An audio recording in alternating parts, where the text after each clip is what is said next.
Gardner Minshew was in the giving spirit on Sunday, and it led to the Colts' biggest loss of the season. Let's get to it. You are Locked On Colts, your daily Indianapolis Colts podcast. Part of the Locked On Podcast Network, your team every day.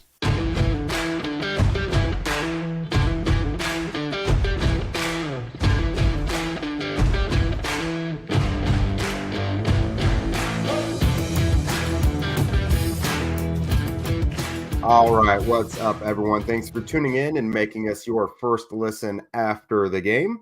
This is your daily podcast covering your Indianapolis Colts, part of the Locked On Podcast Network, your team every day. And today's show is brought to you by Gametime. Download the Gametime app, create an account, and use code LOCKEDONNFL for $20 off your first purchase. Last-minute tickets, lowest price, guaranteed. What's up, everybody? Jake Arthur here. Your resident credentialed media member covering the Colts every day, bringing you the latest scoop from the team facility. And we're here to talk about a 37-20 loss to the Jaguars. That's right. The Jaguars complete the season sweep of the Colts. It is now the Colts' 9th consecutive road loss to the Jaguars, 8 of those coming at Everbank Stadium, TIAA Bank Field. Whatever it's been called, the Colts have not had a chill time there pretty much over the last decade. So we'll kind of go through the main storylines. How did we get here? What went wrong? Take a bigger look at the offense and defense overall as well. But first, so quarterback Gardner Minshew, that's really been the biggest story all week. Anthony Richardson goes on injured reserve at minimum 4 weeks. A lot of reports this weekend have said, season-ending surgery is a real possibility. So minimum 4 weeks, maximum, we won't see Richardson again until 2024. So regardless, we need to kind of cozy in and get used to at least the next month of Gardner Minshew. So this was a big opportunity for him today to return to Jacksonville. And, he was given a good opportunity there. It's not like he left unceremoniously. But, it was a chance for him to come back and be part of the solution and for the Colts to break the streak there in Jacksonville. That's not exactly how it went. Again, as you can tell, a 37-20 difference, pretty lopsided. I hate to pile things all on one guy because there were some things here and there. But in terms of like the most critical factors as to why the Colts lost today, number one, it was the Jaguars. They were just better prepared to play. But the Colts just continued to shoot themselves in the foot. 4 turnovers by Minshew on Sunday, 3 interceptions and a lost fumble. And he had another couple dropped interceptions as well. So this just was really not a sharp day for him. 2 of his interceptions came while the Colts were well in Jacksonville territory. One of them was actually, they picked it off in their own end zone. So lots of missed opportunities there. The Jags scored 17 points off of those 4 turnovers. So there was just a lot of points left on the board by the Colts, a lot of likely scores. And when you look at it, it was a 17-point loss. They gave up 17 points alone in turnovers. So again, that was just a huge factor. We all know Gardner Minshew isn't the most aggressive guy downfield passing the ball, but it was oddly explosive today through the air. The Colts had 3 passing plays of at least 40-plus yards. It's actually the first time they've done that since 2016.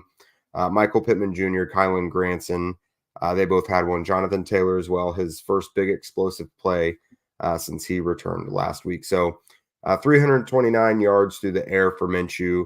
That is a single-game season high for the Colts this year for any quarterback. So, man, yeah, not great. The turnovers to me was the biggest thing in the game because if you look at the offense, the run game really couldn't get it going.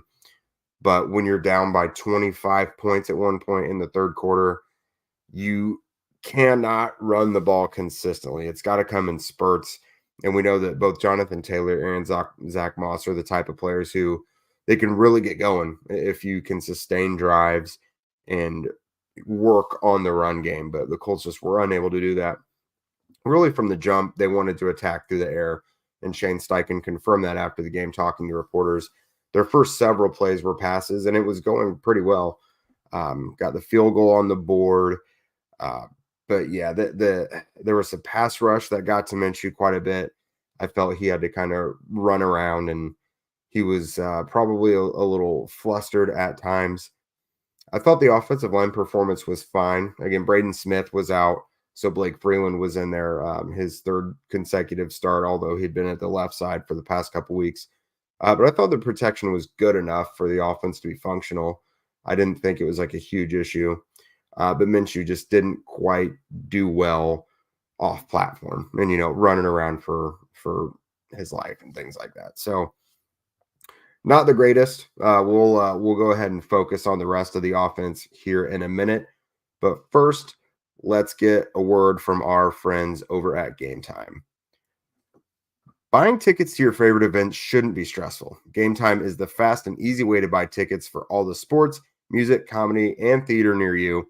With killer deals on last-minute tickets and their best price guarantee, you can stop stressing over the tickets and start getting hyped for the fun that you're actually going to have.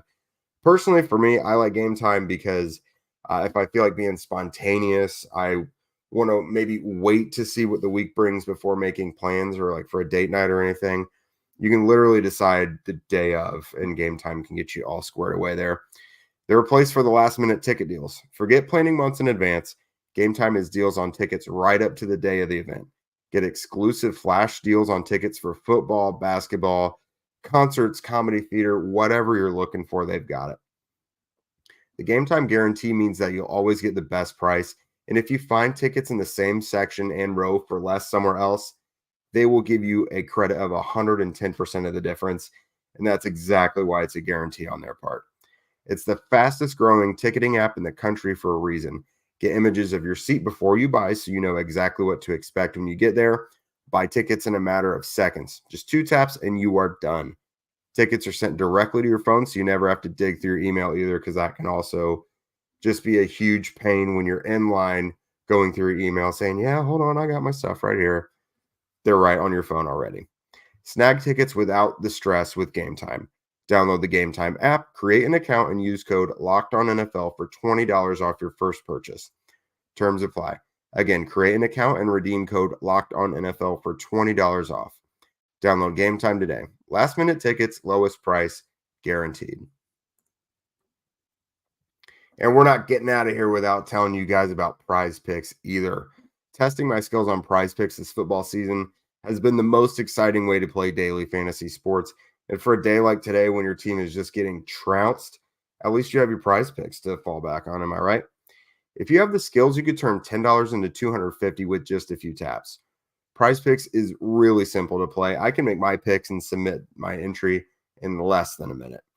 Quick withdrawals, easy gameplay, and an enormous selection of players and stat types are what makes PrizePicks the #1 daily fantasy sports app. Go to prizepicks.com/LockedOnNFL and use code LockedOnNFL for a first deposit match up to $100. Again, that's prizepicks.com/LockedOnNFL and use code LockedOnNFL for a first deposit match up to $100. PrizePicks, daily fantasy sports made easy. Everyone, football season is here, and Locked On is kicking up our coverage with Locked On NFL Kickoff Live. Every Friday, go to any of your Locked On NFL channels, and they're going to go live at 2 p.m. Eastern for just, again, wall-to-wall coverage of the entire week slate. Host Tanitra Batiste, Jarvis Davis, and Kyle Krabs will break down every game on the NFL slate to get you guys ready for your team's matchup. That includes fantasy lineups, betting angles, all of it. Plus, get the in-depth local analysis from the stable of NFL hosts across the country who know these teams better than anyone else. Find Locked On NFL Kickoff Live every Friday at 2 p.m. Eastern on any Locked On NFL YouTube channel. All right, guys, looking back at this game, so you peel back the whole Gardner Minshew thing. The most glaring thing for me was the run game just really never getting its footing. And this is from a group that has been red hot. I mean, last week going up against the Titans had really, when you look at it, yards per carry and yards per game allowed, probably a top 3 run defense. The Colts smacked them, 193 yards on the ground. And this week, it felt like a lot of the same because Jacksonville statistically had a pretty good run defense. And you're getting another week of Jonathan Taylor getting even more acclimated to the offense. Zach Moss has been great, and things just did not go well. I think a big part of that is Anthony Richardson not being back there either. He makes the run game so diverse, and the threat of the RPO and all the options and everything there, it really opens up lanes for any running back that's back there. Wound up just being 17 carries for 44 yards. Zach Moss did have a touchdown, but that's only 2.6 yards per carry. Just really not great. And I mean, the Colts' worst run performance of the season was against the Jaguars in week 1, just 65 yards. This was even less. It didn't feel as ugly, but statistically, the output was much less. And again, I think a big part of that was the game plan for the Colts was to go pass happy. I mean, Minshew had single game career highs in completions and attempts in this one. I just felt that was the angle that they wanted to attack Jacksonville. But at the same time, they were playing from behind the whole game. Again, down by 25 points in the third quarter. Like, you cannot consistently roll with the run game because you have to have some sense of urgency to try and come back and make a game of this thing. So I'm really not surprised, given what we know how the game went, that the run game didn't get going. It is just very disappointing that a group featuring Zach Moss, who is a top 5 rusher so far this season, and Jonathan Taylor, who we know what he's capable of, that they could put up less than 50 yards rushing in a game. Like, that's got to change because Richardson's not coming back to that door anytime soon. So they're going to have to rely on those two guys to really get things going. The blocking up front, I mean, that is included with them as well. Hopefully this offensive line can get healthy to where they have all 5 of the regular starters soon, but it wasn't anything to write home about. And as we know, especially looking at week 1, that was the first week that the Colts were like terrible on third down. Because if you're just getting stopped consistently on the ground, it sets up for second and third and long. And the Colts have gotten much better on third down and in the red zone and everything this season. But just 6 of 17 today, which is just 35.3%. Again, if you can't run the ball well, it really screws up your whole drive and how you have to try and sustain things to keep the drive going and convert those third downs. So that's how that went. Let's see. I will say, I really like getting the running backs involved in the passing game. Between Taylor and Moss, they caught 11 balls for 84 yards today. Again, Taylor had a 40-yard reception. So some of that was desperation and playing comeback. But in general, I definitely think that those two need to stay involved in the passing game. Some other standout performances overall. Michael Pittman Jr. had 9 catches for 109 yards, another 100-yard game for him. Absolutely dominated in the targets. He had 14. The next closest was Josh Downs with 8. Downs had 5 catches for 21 yards and his first career touchdown. So applause to him. Kylan Granson had a bit of a comeback. He had the 45-yard catch also. 3 catches for 67 yards for him. Alec Pierce, he was the only injury of note in the game. He actually left early with a shoulder injury, but he had 3 catches for 25 yards. And the most impressive catch of his career, he had a ball that was thrown well behind him that he went up and caught with one hand. Kind of a nice highlight play. And then special teams, we'll throw special teams in the offense here. Matt Gay has been nothing if not outstanding for the Colts through these first 6 weeks. And from Colts communications after the game, I'll read you off something that they included here. Kicker Matt Gay converted both of his field goals and both extra points. He has not missed a field goal as a member of an away team since week 17 of 2021. Matt Gay has converted 24 consecutive field goals on the road, and he is perfect on field goals of 50-plus yards this season. He's 5 of 5. So Gay so far has been worth every cent that the Colts have spent on him, especially if you're going to have to rely on the Gardner Minshew offense now, which Shane Steichen is an aggressive coach, and he's going to go for it on 4th down most of the time when he's in opponent's territory. But they now have a kicker who, if they don't quite get into the red zone, he can bail them out.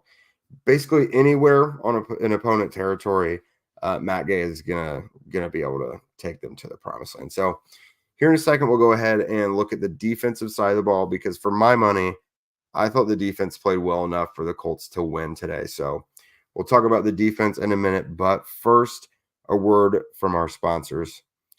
These days, every new potential hire can feel like a high-stakes wager for your small business. You want to be 100% certain that you have access to the best qualified candidates available, and that's why you got to check out LinkedIn Jobs, which helps you find the right people for your team faster and for free. Just add your job in the purple hashtag hiring frame to your LinkedIn profile to spread the good news that you're hiring. Simple tools like screening questions make it easy to focus on candidates with just the right skills and experience so that you can quickly prioritize who you'd like to interview and hire. That's why small businesses rate LinkedIn Jobs #1 in delivering quality hires versus their leading competitors. LinkedIn Jobs helps you find the qualified candidates that you want to talk to faster, period. Post your job for free at linkedin.com/lockedonnfl. That's linkedin.com/lockedonnfl to post your job for free. Terms and conditions apply. Let's talk defense. Okay, so last time that these two teams played, the Jags offense was just humming. Everyone was doing really well. Travis Etienne punched the Colts in the mouth. Calvin Ridley in his first game with the Jaguars went in and had over 100 yards. Trevor Lawrence was surgical and just made some absolutely unreal throws. But the Colts actually held the Jaguars to season lows in net yards and passing yards. The Jaguars had season lows with 233 net yards and 148 passing yards. So that was really nice to see, which is odd because 37 points, you would think that Jacksonville was just blasting them, but that really wasn't the case. Again, so many turnovers, putting the defense in a bad spot. You're just gifting Jacksonville all these extra possessions. That's kind of how it went. My big takeaway, so Calvin Ridley, again, he went nuts in week 1, like 8 catches for 101 yards and a touchdown. He was quiet today. 4 catches for 30 yards, and don't forget who was out there. Juju Brents and Jalen Jones, 2 rookies. They both had, I think, really solid days. There was a couple up and downs in there. You had a couple penalties. Juju Brents did have just a gaff in coverage that allowed a touchdown for Christian Kirk. It looked like just a communication breakdown in the secondary where they just weren't sure who was supposed to take over in zone coverage when Kirk kind of went out and up. So that stuff's fixable with film study and just literally just communicating. But Brent's got his first interception of his career. And him and Jones, I thought they were just really aggressive playing the ball, and just they were up for the challenge. They didn't look like they were rookies that, oh man, we're up against Calvin Ridley, he's really good. They were, no, I really want to shut down Calvin Ridley and Christian Kirk and this really good Jaguars passing game. And overall, I think things went pretty well. Kenny Moore had a really good game too. 3 tackles for loss for Kenny. That's from a nickel corner. That's really, really nice. Travis Etienne. Okay, what I'm about to say is going to sound stupid because Etienne did have 2 touchdowns.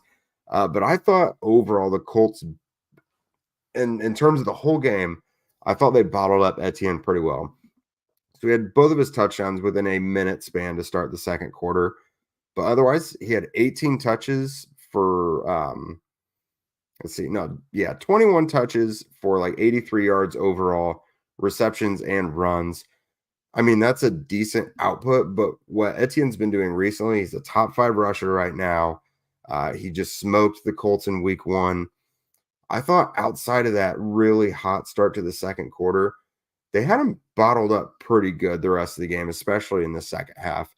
He definitely wasn't responsible for killing them and really bearing them, which they have allowed him to do before. I feel like Etienne always has incredible performances against the Colts. So against Calvin Ridley and Travis Etienne, I think the Colts overall did pretty well. They held Trevor Lawrence to not his best game. Now against the Colts, he's almost always surgical, like at least 80% completions and super efficient. He was down to 66.7% completions today, which is good for any normal quarterback, but for Lawrence against the Colts, it's pretty low. And just 6.0 yards per attempt. The Colts did get to him 3 times. I thought pressure on him was decent. Could have been a little better, but they got 3 sacks on him. Ebukam, Tyquan Lewis, and DeForest Buckner. 5 hits on him. Overall, that was pretty good. And 11 tackles for loss by the Colts. That was big. I mentioned Kenny Moore had 3 of them. So really nice performance from the defense. Again, I thought they played well enough to win. If the offense could have sustained any of those drives and even got like 2 field goals out of those 4 drives where they turned the ball over, I think that puts the defense in a much better position to win. Again, I think the defense at times has been a little lax and they need to ratchet it up a little bit. It's not last year's defense, but I'm not hanging this loss on the Colts defense, even though on the face of it, 37 points looks terrible for them. I don't put it on them, and I mean, you guys let me know what you think, but I don't think you will either. So that's that. Zach will be back with you guys here to talk about this game next. He's gonna get it watched once, twice, 3 times. He'll let you know what stood out a lot to him. I know he's gonna have some film pieces coming out on horseshoehuddle.com as well. So you'll definitely want to keep an eye out for all that good stuff. But shoot, that's all I got to say about this one, man. 37-20. You just kind of want to flush these ones and look forward to the next one. The Colts have another winnable game against Cleveland next week at home. So we'll kind of shift focus in the next couple days on that one. But yeah, if you guys don't already, follow at Locked On Colts, at Jake Arthur NFL, and at Zack Hicks 2 on Twitter. Also, subscribe on YouTube and wherever you get your podcasts.